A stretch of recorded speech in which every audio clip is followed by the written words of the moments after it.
Chris Stokel-Walker is a tech author and journalist, and he joins us live now. Welcome back to the programme, Chris. So Google, as we've been hearing, facing multiple cases. Let's start with the one we just mentioned. So Google did win, but the verdict didn't deal with whether they did actually track millions of phones.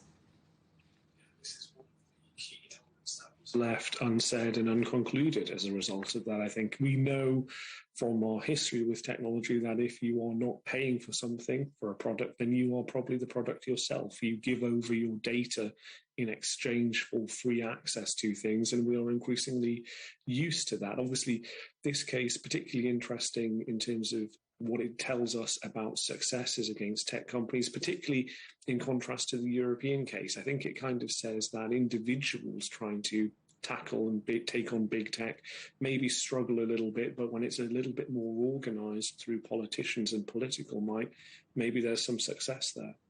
So why did this case go Google's way? Well, I think that it was the judges in the Supreme Court essentially saying that there wasn't actually proof of this. The idea that was brought and towards the Supreme Court was that every single person who has had an iPhone should be given money in order to make up for some supposed use of their data. But the judgment basically said that there wasn't actually any definitive proof provided by the people who brought this large claim against Google that had actually happened. And again, it is kind of interestingly in contrast with the European Union, who have got all their ducks in a row. They've organised everything very carefully and they've supported their claims with concrete evidence. So let's talk about that case then. Google lost its appeal, of course. What are the implications for Google?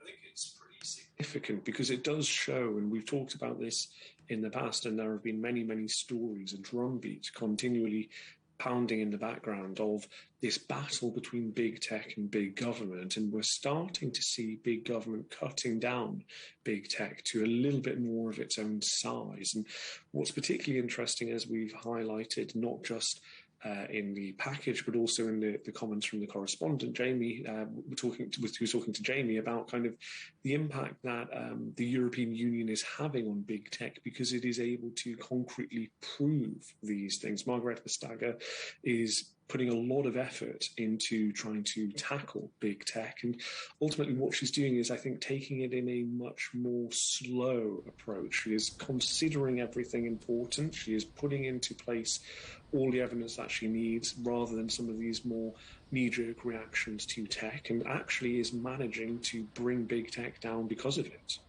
So does this case in a way open the door for the EU to take further action on both Google and other tech giants?